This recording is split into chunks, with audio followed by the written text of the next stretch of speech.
हाँ प्यारे बच्चों, तो अपन डायमेंशन के बारे में बात कर रहे थे। ठीक है, बात समझ में आ गई। 7 फंडामेंटल क्वांटिटीज थी, उनकी डायमेंशन फिक्स हैं। इसके अलावा अपन क्या कर रहे थे भाई, डिराइव क्वांटिटीज की क्या निकाल रहे थे, डायमेंशन निकाल रहे थे।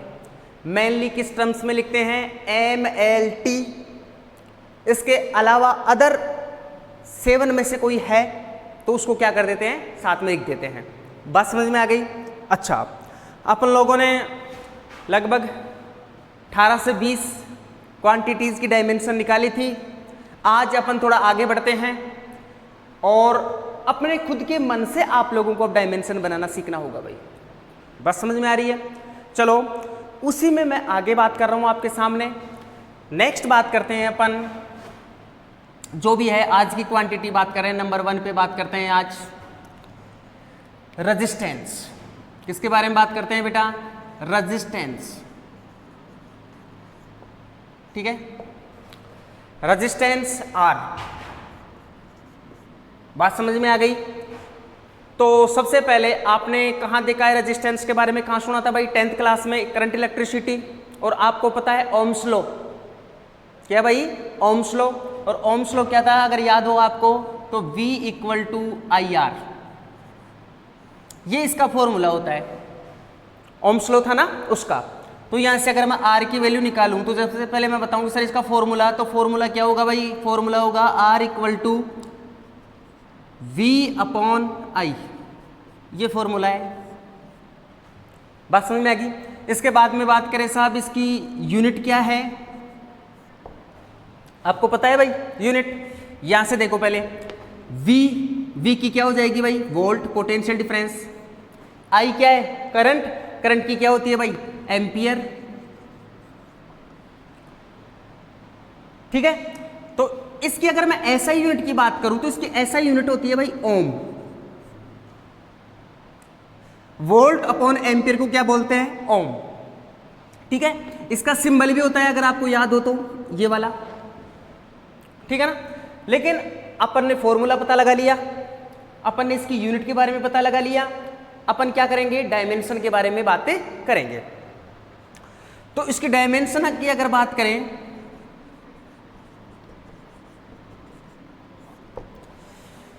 तो सर डायमेंशन क्या होगी, तो सबसे पहले आप लोगों को V का मतलब पोटेंशियल डिफरेंस की डायमेंशन आना चाहिए और करंट की डायमेंशन आना चाहिए। तो सर पोटेंशियल डिफरेंस, पिछले लेक्चर को याद करो भाई। पिछले लेक्चर में मैंने क्या बोला था, V = W/Q, potential difference. W क्या था यहाँ पे, वर्क। मैंने बता दिया था पहले ही कि फोर्स, वर्क, इनकी डायमेंशन याद कर लो। तो अगर वर्क की डायमेंशन की बात करें तो M1L2 T⁻², यही होती है। और यहाँ पे क्या आ गया, Q का मतलब चार्ज। और चार्ज की डायमेंशन भी अपन लोगों ने पिछले लेक्चर में निकाली थी। क्या निकाली थी, याद है क्या, याद नहीं है तो पीछे देखो, कल निकाली थी। क्या आएगी इसकी डायमेंशन, 80। क्या जाएगी, 80। ठीक है ना। तो यहां से अगर मैं बात करूं तो देखो अच्छे से, M1L2, देखो T⁻² है, ये भी 1 है, ये ऊपर गया तो क्या हो जाएगा, T⁻³ और ये क्या हो जाएगा, A⁻⁻1। ये माइनस प्लस का ध्यान रखना भाई, थोड़ी सी भी गलती हो जाएगी पूरा काम ही गड़बड़ हो जाएगा, डायमेंशन गलत हो जाएगी। वर्क की पता है मेरे को, चार्ज की पता है मेरे को, तो M1L2 T⁻² है, ये ऊपर गया तो -1 हो गया, तो -2 और -1 -3, और A ऊपर गया तो 1 है, यहाँ पे A की पावर क्या हो जाएगा, -1। This is the dimension of potential difference. जिसको पता नहीं है वो पिछले वाले लेक्चर में जाके देख ले भाई। ठीक है ना, निकाला था अपन लोगों ने। तो यहाँ पे मैं अगर निकालूँ तो ये हो जाएगी वोल्ट की, यानी पोटेंशियल डिफरेंस की, M1L2 T⁻³ A-1। ठीक है। अच्छा, इसके नीचे फिर आ जाएगा एम्पियर, सही है ना, V/I। तो एम्पियर की क्या हो जाएगी भाई, A। अरे एम्पियर तो क्या है, 7 जो बेस क्वांटिटीज, फंडामेंटल क्वांटिटीज है, उन्हीं में है I, करंट। तो अगर करंट ये है तो डायरेक्ट A, तो A रहेगा। तो यहां से इसको अगर मैं और सोल्व करूं तो क्या हो जाएगा भाई, M1L2 T⁻³ A⁻⁻1, और ये ऊपर गया तो क्या हो जाएगा, -2। लो भाई, this is the dimension of resistance, ये होगी। ऐसे आपको पता लगाना है। बात बैठ रही है दिमाग में? अच्छी बात है सर, बहुत अच्छी बात है सर। ठीक है, नेक्स्ट जैसे मैं बात करूं आज के सेकंड नंबर की फिजिकल क्वांटिटी ड्राइव क्वांटिटीज है, उसके बारे में बात करें तो नेक्स्ट कौन सी है भाई? रजिस्टिविटी। रजिस्टिविटी किससे डिनोट करते हैं भाई? रो से। सर रजिस्टिविटी रजिस्टिविटी ये फॉर्मूला भी सुना है, अच्छे बच्चे उनको पता भी है रजिस्टिविटी कहाँ से आता है। बताओ कहाँ से आएगा? पता है आप लोगों को?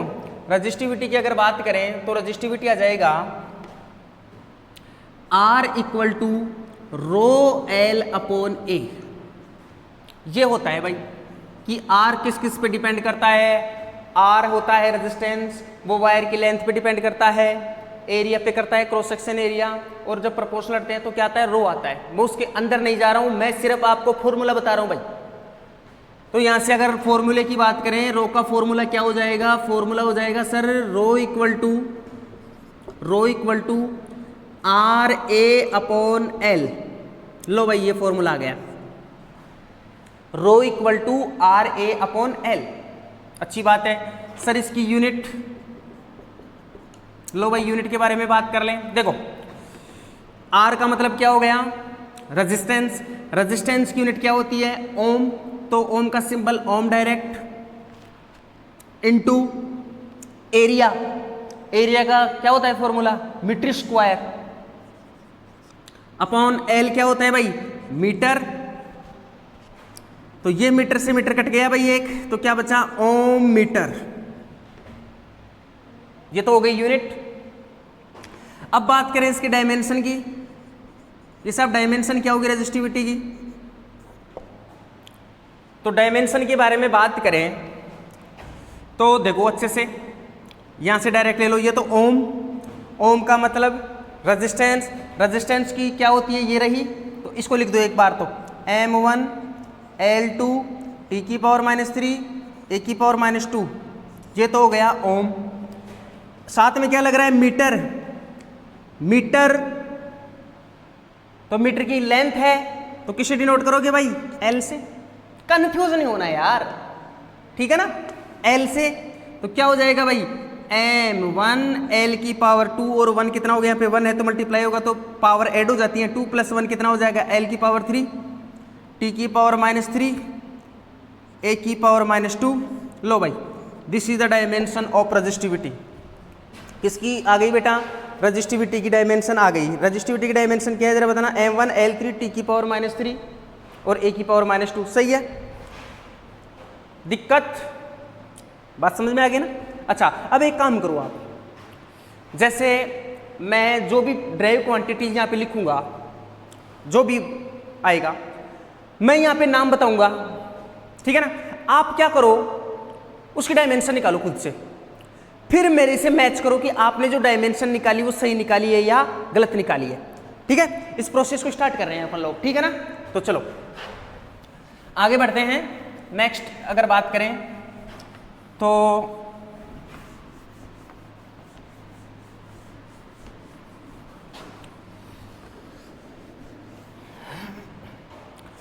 नेक्स्ट है आपके सामने आज के तीसरे नंबर की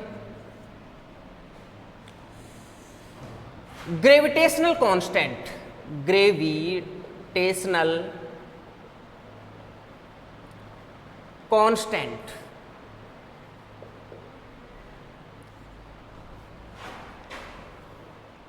अब आप सोचो खुद से और इसकी डायमेंशन निकालो। इसको पॉज कर दो वीडियो को और डायमेंशन खुद से निकाल के देखो, ठीक है? निकाल ली? चलो यहां देखो आपने सही निकाली है क्या। सबसे पहले तो फॉर्मूला देखो बेटा, मैं ये बता रहा हूं कि ये फॉर्मूले आप लोगों ने पढ़े हुए हैं, उन्हीं के बारे में मैं बात कर रहा हूं। आप ज्यादा इसमें ज्यादा टेंशन भी ना लगे सर यार फॉर्मूले इतने सारे थोड़ी याद होते हैं। अरे भाई ये अपने अब आएंगे, अपन 11th-12th में भी इन फॉर्मूलों को पढ़ेंगे वापस से। सारे चैप्टर है, ग्रेविटेशन वगैरह 11th में है, ये रेजिस्टेंस अभी बात की रेजिस्टिविटी ये कहाँ पे है? 12th में करंट इलेक्ट्रिसिटी वाला चैप्टर अपने वहाँ पे आएंगे। बात समझ रहे हो ना? तो अपन तो सिर्फ डायमेंशन निकालना सीख रहे हैं, ठीक है? तो ग्रेविटेशनल कांस्टेंट कहाँ आता है भाई? एक तो होता है छोटा जी, एक बड़ा जी, कैपिटल जी। पता है कहाँ पे आता है? ग्रेविटेशनल वाले चैप्टर में, न्यूटन लॉ ऑफ ग्रेविटेशन, पता है फॉर्मूला? याद करो, F equal to G m1 m2 upon R square, ठीक है ना? F equal to G m1 m2 upon R square. G क्या है? देखो F क्या है? Gravitational force. जी क्या है? Gravitational constant. m1 m2 दो बॉडी हैं जिनके मास हैं, और r क्या है? उनके बीच की सेपरेशन या उनके बीच की डिस्टेंस है। पक्का? ठीक है, पूरे डिटेल में पढ़ते हैं। आप लोगों ने 9th क्लास में पढ़ा हो, तो नहीं पढ़ा है तो कोई टेंशन नहीं है, अब बता रहा हूं मैं, दिमाग में बैठा हुआ। F equal to G m1 m2 upon R square. बताया था ना कि दो बॉडी हैं जिनके मास, एक का m1 है दूसरे का m2 है, उनके बीच की डिस्टेंस r है, तो उनके बीच में लगने वाला ग्रेविटेशनल फोर्स होता है वो डायरेक्टली प्रोपोर्शनल होता है प्रोडक्ट ऑफ टू मास, दोनों बॉडी के मास के प्रोडक्ट के, और उनके बीच के डिस्टेंस के स्क्वायर के इन्वर्सली प्रोपोर्शनल होता है। जब दोनों को मर्ज कराया तो एक कांस्टेंट आता है g, उसी को बोलते हैं ग्रेविटेशनल कांस्टेंट। अच्छा, तो यहां से अगर मैं बात करूं g, तो g इक्वल टू क्या जाएगा भाई? g का फॉर्मूला जाएगा यहाँ पे, फॉर्मूले। सबसे पहले मैं बात करूं फॉर्मूला, मैंने पहले वाले लेक्चर में भी आप लोगों को बताया था कि आपको क्या क्या निकालना है। अगले इससे पीछे वाले लेक्चर में फॉर्मूला g इक्वल टू क्या गया? F R square upon m1 m2। अच्छी बात है सर। इसके बाद में अगर बात करें यूनिट देखो, फोर्स की हो जाएगी बेटा न्यूटन, आर स्क्वायर डिस्टेंस का स्क्वायर मतलब मीटर स्क्वायर, m1 m2 क्या हो गया? मास, kg स्क्वायर, अरे m1 m2, ठीक है ना? तो kg into kg square, unit हो गई। अच्छी बात है। अब इसके बारे में आगे बात करें, इसकी डायमेंशन की।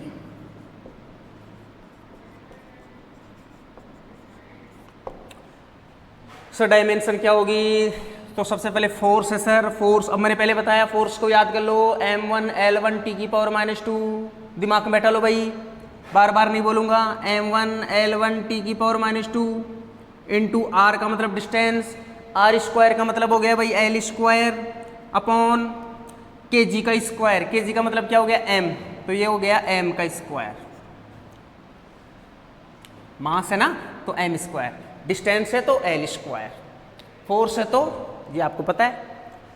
चलो इसकी डायमेंशन को सही करो। देखो बेटा, m1 है, ऊपर नीचे 2, ये ऊपर m2 की पावर 2, m की पावर 2 प्लस का है, ऊपर गया तो माइनस का 2 हो गया, ऊपर गया तो माइनस का 2 हो गया, और ऊपर का प्लस का 1 बैठा हुआ है, तो +1 में से माइनस का 2 गया तो m की पावर -1। सही बच्चों? l की पावर 2 और l की पावर 1, तो पावर्स ऐड हो जाएंगी, l की पावर 3, l की पावर 3, 2 + 1 3, और t की पावर क्या हो जाएगा भाई? -2। लो भाई, this is the dimension of gravitational constant capital G। सही है क्या? m1 l की पावर 3, सही बात है, और t की पावर -2, एकदम ओके, ठीक है ना? चलो आगे बढ़ते हैं। आगे बात करें तो नेक्स्ट है आपके सामने नंबर 4 पे, किसके बारे में बात करेंगे? आगे बात करेंगे अपन लोग, अब थोड़ी सी पैटर्न को चेंज कर रहा हूं मैं, ठीक है? इसके बाद में अपन बात करते हैं भाई एंगल। पहले बताया एंगल, तो एंगल क्या होता है बेटा? एंगल के बारे में बात करें तो एंगल होता है एंगल, ठीक है? इसका फॉर्मूला क्या होता है बेटा, जरा बताओ। फॉर्मूला होता है सर इसका एंगल का, अगर बात करें, आर्क अपॉन रेडियस। फॉर्मूला क्या होता है? आर्क अपॉन रेडियस, सही बात है। अब अगर अपन बात करें आर्क, पता है ना, मैंने बताया था कि सेंटर है, यहां से आपने कितना आर्क बनाया, रेडियस होती है ये क्या होता है बेटा? आर्क। ये एंगल होता है, कितना एंगल बनाया? थीटा। तो यहां से अगर बात करें, मैं इसकी यूनिट की बात करूं तो सर यूनिट है, आर्क भी एक तरह की लेंथ है, रेडियस भी एक तरह की लेंथ है, तो लेंथ अपॉन लेंथ यानी मीटर अपॉन मीटर कट गया, मीटर से मीटर कट गया। सर यूनिट नहीं, नहीं बेटा, मैंने वहां पे बताया था इसकी यूनिट होती है रेडियन, और इसकी डायमेंशन होती है भाई क्या, डायमेंशनलेस। डायमेंशन नहीं होती बेटा, इसकी यूनिट तो होती है लेकिन इसकी डायमेंशन नहीं होती, ये डायमेंशन लेस होता है। बात समझना, इसका मतलब यहां से एक बात अपन को और पता लग गई कि किसी फिजिकल क्वांटिटी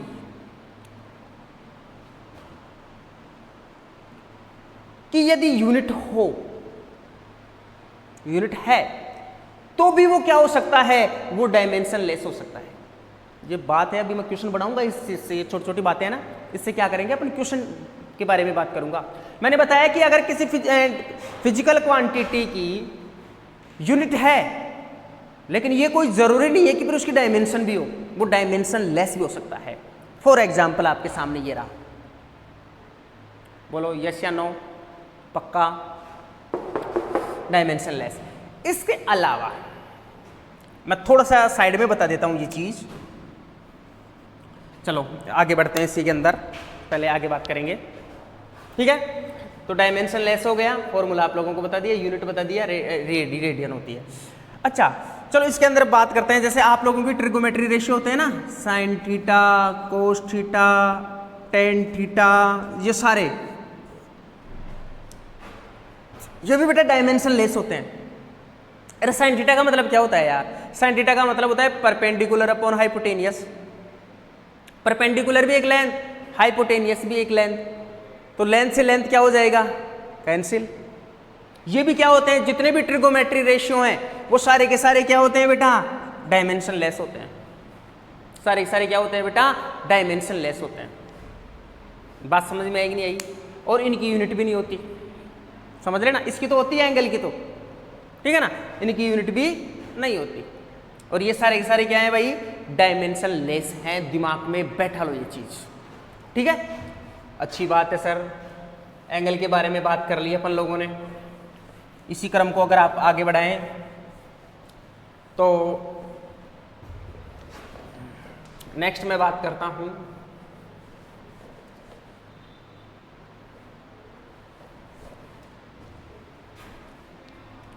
नेक्स्ट बात करते हैं भाई 5 नंबर पे,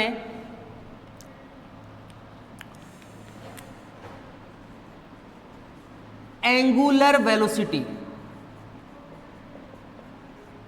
denoted by omega. Circular motion chapter है भाई, उसमें आएगा 11th क्लास में, एंगल के बारे में, एंगुलर वेलोसिटी वगैरह के बारे में जानेंगे। तो आपसे मैं पूछूं कि सर इसका सबसे पहले तो फॉर्मूला वगैरह बताओ क्या होता है, ठीक है। तो ओमेगा होता है बेटा एंगल अपॉन टाइम।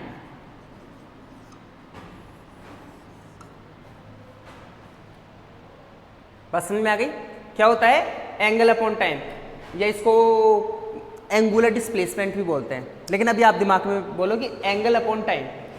तो अगर omega equal to angle upon time होता है, तो अगर मैं इसकी यूनिट की बात करूं तो यूनिट क्या होगी भाई, जरा बताओ। देखो एंगल के भी आप लोगों को मैंने बताया रेडियन,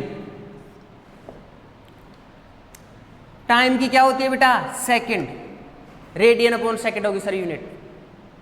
कोई नाराज हो तो बता देना भाई, रेडियन अपॉन सेकंड।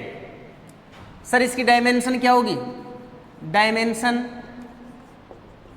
देखो भाई आपको पता है एंगल की कोई डायमेंशन नहीं होती, तो रेडियन की तो कोई डायमेंशन होगी नहीं, लेकिन ये किसकी हो जाएगी बेटा, टाइम है, तो इसकी डायमेंशन हो जाएगी 1/t, या इसको बोल सकते हो t इनवर्स t की पावर -1, या इसको और भी बोल सकते हो m0 L0 t की पावर -1। अरे यार mlt की टर्म्स में लिखते हैं, m0 का मतलब क्या हो गया कि इसका वैल्यू 1, L की पावर 0 1, जिसकी पावर 0 उसकी वैल्यू कितनी होती है? 1 होती है साहब। इसका 1, इसका 1, तो इसका मतलब ही नहीं है, लेकिन लिखते हैं साहब एमएलटी की टर्म्स में। ये भी सही है, ये भी सही है। बात समझ आ गई? अच्छा, अब आगे बढ़े अपन 6 नंबर। हाँ ठीक है, आप इस देखिए जाना। इसके बाद में 6 नंबर पे आता है बेटा आप लोगों का एंगुलर एक्सेलरेशन।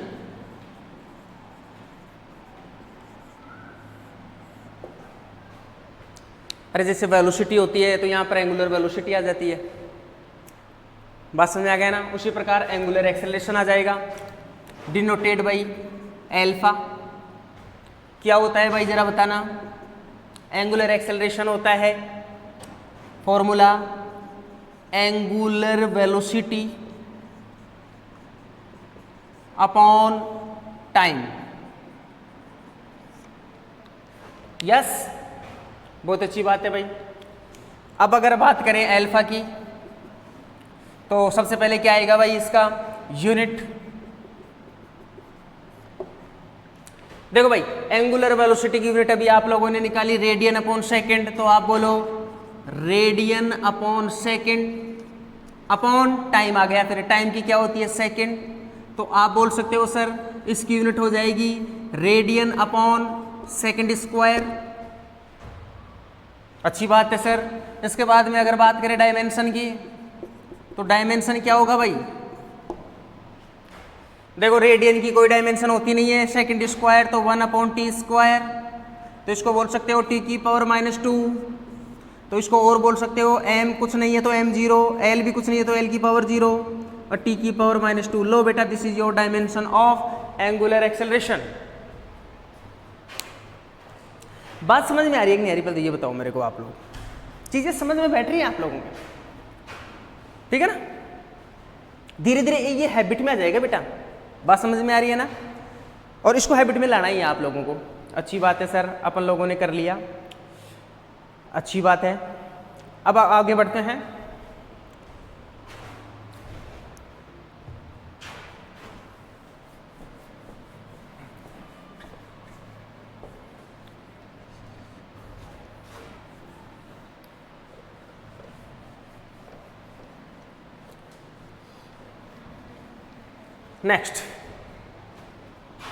नेक्स्ट बात करते हैं भाई, कितने नंबर? 6 हो गए क्या? नेक्स्ट है 7वें नंबर पे। अगर बात करें 7वें नंबर पे टॉर्क। किसके बारे में बात करेंगे बेटा? टॉर्क के बारे में बात करेंगे। तो टॉर्क का जो सिंबल होता है वो है टो, इस टाइप से। अच्छा, तो सबसे पहले बात करें इसके फॉर्मूले की। तो फॉर्मूला क्या होता है? टो इक्वल टू होता है बेटा R इंटू एफ। ये होता है टॉर्क का फॉर्मूला। ठीक है, इसकी भी बहुत बड़ी स्टोरी है टॉर्क की। ठीक है, लेकिन आज अपन उस चक्कर में नहीं पढ़ेंगे। जब चैप्टर में आएगा टॉर्क उसके बारे में पढ़ेंगे। आज अपन को डायरेक्ट डायमेंशन बतानी है। तो टो इक्वल टू क्या होता है? R into F. R का मतलब क्या है यहाँ पे? R का मतलब है डिस्टेंस और F का मतलब क्या है यहाँ पे? फोर्स। R क्या है भाई? डिस्टेंस। F परपेंडिकुलर डिस्टेंस होता है, लेकिन सॉरी फोर्स होता है, परपेंडिकुलर फोर्स। लेकिन आज अपन डायरेक्ट बात करते हैं साहब, आप जानते हो फोर्स होता है। बस इतना ही देखो आप तो अब सबसे पहले मैं किसकी बात करूंगा? सबसे पहले मैं बात करूंगा यूनिट की। तो यूनिट क्या हो जाएगी? देखो R की क्या होती है? मीटर। और फोर्स की क्या होती है? न्यूटन। या इसको न्यूटन मीटर भी बोल सकते हो आप लोग, न्यूटन मीटर। ठीक है ना? अच्छी बात है। इसकी डायमेंशन की बात करें, जो मेन अपना काम है डायमेंशन। डायमेंशन की बात करें सर, फोर्स की डायमेंशन होती है न्यूटनियन फोर्स की m1 L1 t की पावर -2। और ये क्या होता है? मीटर। तो मीटर का क्या हो जाएगा भाई? L length. तो यहाँ पे क्या हो जाएगी डायमेंशन? m1 L2 t की पावर -2। लो भाई, डायमेंशन ऑफ टॉर्क। बस समझ आ रही है? ठीक है ना? अच्छी बात है। नेक्स्ट नंबर पे बात करें, आज के 8वें नंबर पे बात करें तो नेक्स्ट आती है भैया आप लोगों की, जैसे मैं बात करता हूं एंगुलर मोमेंटम।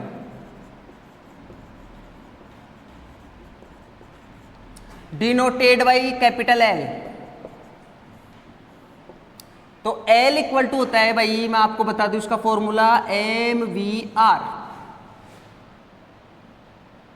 m का मतलब क्या होता है, मास।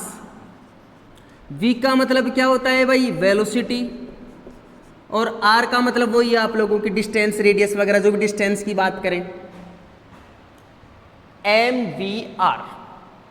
ठीक है, मास, वेलोसिटी और डिस्टेंस।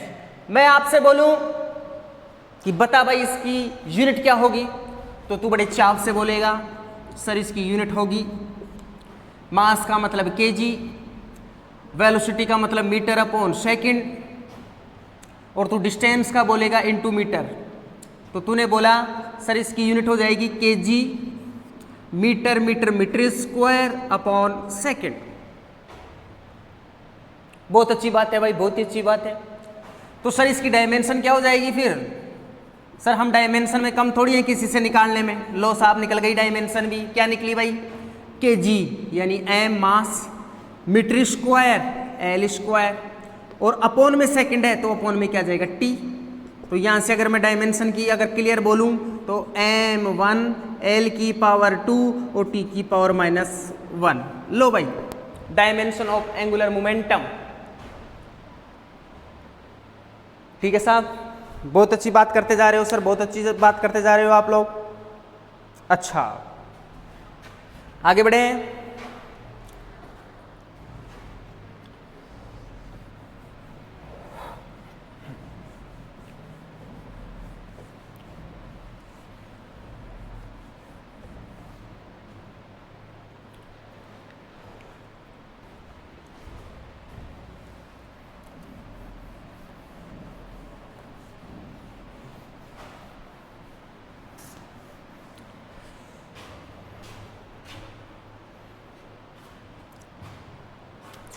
नेक्स्ट है 9 नंबर पे टाइम पीरियड।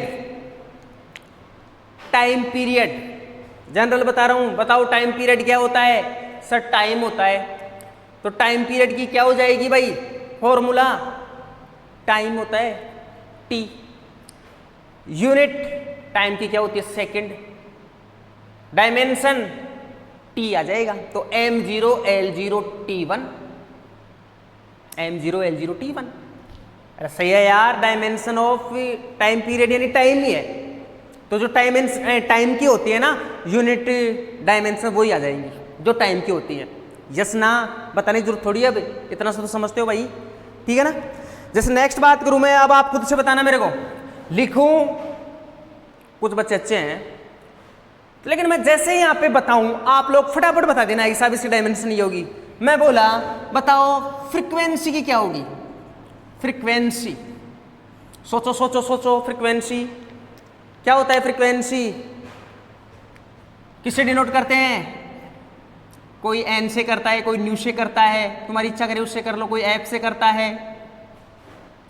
तो एफ इक्वल टू क्या होता है भाई, 1/t। टी क्या होता है, टाइम। टाइम है ना यहाँ पे टी। तो यहां से अगर मैं यूनिट की बात करूं तो सर फ्रीक्वेंसी की यूनिट सर 1/सेकंड यानी सेकंड इनवर्स, सेकंड की पावर -1। और आपको पता है इसकी ऐसा यूनिट क्या होती है, ओहो इसकी ऐसा यूनिट होती है बेटा हर्ट्ज। फ्रीक्वेंसी की ऐसा यूनिट हर्ट्ज। सर जरा डायमेंशन, वो तो डायमेंशन में कौन सा क्या पहाड़ खोदना है भाई, सीधी सी बात है। डायमेंशन क्या हो जाएगी, 1/t, टाइम ही है तो ये हो जाएगा t-1। बोल सकते हो m कुछ नहीं है तो m की पावर 0 लगा दो, इसका मतलब 1 हो जाएगा। l की पावर 0 लगा दो, मतलब 1 हो जाएगा, कुछ है ही नहीं। और t है तो t की पावर -1। लो भाई ये डायमेंशन हो गई आप लोगों की फ्रीक्वेंसी की, सही है, अच्छी बात है, बहुत ही अच्छी बात है भाई। इसके बाद में अपन बात करें, नंबर पे बात करते हैं मोमेंट ऑफ इनर्शिया। ठीक है, देखो बेटा किससे डिनोट करते हैं मोमेंट ऑफ इनर्शिया को? बेटा आई से डिनोट करते हैं। ठीक है, ये भी आपके 6-7वें चैप्टर में आएगा बेटा, ठीक है ना, रोटेशनल वाले चैप्टर में आएगा मोमेंट ऑफ इनर्शिया। तो moment of inertia I equal to क्या होता है बेटा? M R square. I equal to M R square. अगर मैं इसकी यूनिट की बात करूं, आई को क्या बोलते हैं बेटा? Moment of inertia. एम क्या होता है यहाँ पे? मास। आर क्या होती है? वो रेडियस होती है। तो ये क्या हो गई? एक तरह की डिस्टेंस। एम क्या हो गया? मास। आर क्या हो गया? डिस्टेंस। तो अगर मैं बात करूं मास, यूनिट क्या होगी भाई? केजी। अरे केजी होगी साहब। और आर का मतलब डिस्टेंस यानी metre square, KG metre square. तो ये तो आ गई आपकी यूनिट मोमेंट ऑफ इनर्शिया की। इसके बाद में अगर बात करें अपन कि साहब इसकी डायमेंशन क्या हो जाएगी, तो डायमेंशन क्या है? देखो मास है केजी, तो इसकी क्या हो जाएगी? m1। मीटर स्क्वायर है ना भाई, तो एल स्क्वायर। अरे लेंथ है तो एल स्क्वायर। और यहाँ पे क्या जाएगा भाई? यहाँ पे टाइम कुछ नहीं है तो टी की पावर क्या कर दो? 0। लो भाई, dimension of moment of inertia. ठीक है, बात समझ में आ गई? अच्छा, परसेंट ऑफ विस्कोसिटी। ठीक है, चलो ठीक है बच्चों। तो कितने हो गए भाई अपने? 11 हो गई टोटल। ठीक है, आगे बढ़ते हैं। अरे देखो भाई, इसमें आपको क्या करना है? प्रैक्टिस करनी है। देखो मैं मोटी मोटी बात बताऊं, ठीक है? क्या करनी है भाई? प्रैक्टिस करते रहो। और क्या करना है इसके अंदर? फॉर्मूला पता है, लगे रहो, निकालते रहो। अब छोटे मोटे जैसे अभी अपन लोगों ने छोटी मोटी मिस्टेक कर दी, जैसे ध्यान रखना है कि प्लस माइनस का ध्यान रखना है। बात समझ में आ गई ना? और कोई टेंशन लेने की जरूरत नहीं। फॉर्मूला आएगा, निकालते जाओ। तो मैं 1-2 और बता रहा हूँ, ठीक है ना? वैसे तो जितनी भी क्वांटिटी हैं, सारी फिजिकल क्वांटिटी, सबकी डायमेंशन निकल रहेगी। तो बैठे बैठे निकालते रहो, आप प्रैक्टिस करते रहना। ठीक है, आप लोगों को जो डीपीपी वगैरह देंगे उसके अंदर और मिल जाएंगी, तो वहाँ पे आप और कर लेना। ठीक है, तो मैं कुछ और बता देता हूँ 1-2।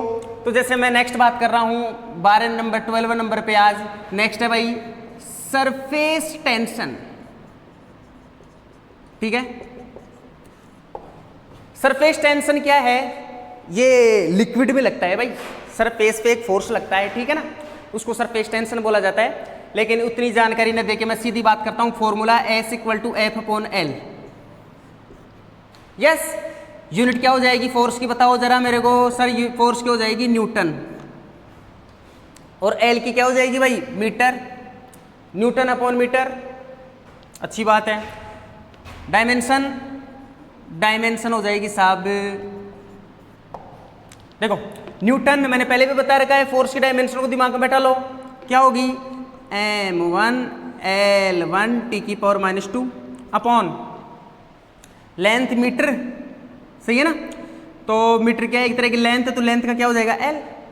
तो L से L क्या हो जाएगा भाई? Cancel out. क्या बच गया साहब? m1 L0 T⁻⁻2। सीधी। क्या दिक्कत आ रही है भाई? निकालते रहो, बैठे बैठे लगे रहो। ठीक है, सुबह से शाम तक लगे रहो, निकालते रहो। आगे बढ़े, नेक्स्ट बात करता हूं मैं कोफिशिएंट ऑफ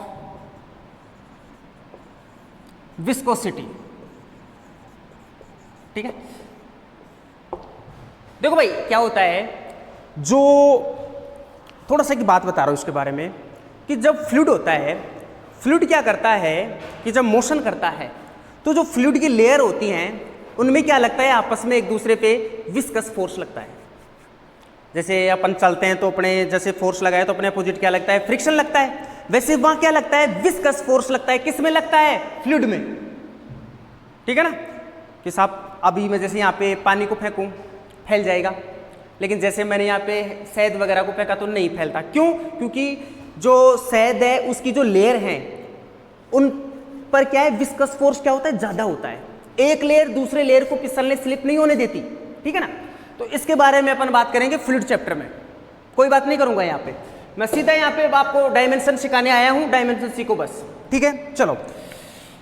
वहां पे विस्कस फोर्स F = होता है, मैं आपको बता दूं डायरेक्ट फॉर्मूला, ηA dV/dx। ये एक फॉर्मूला आता है वहां पे। एफ क्या है यहाँ पे? Viscous force, viscous force. DV upon D X को बोलते हैं वेलोसिटी ग्रेडियंट।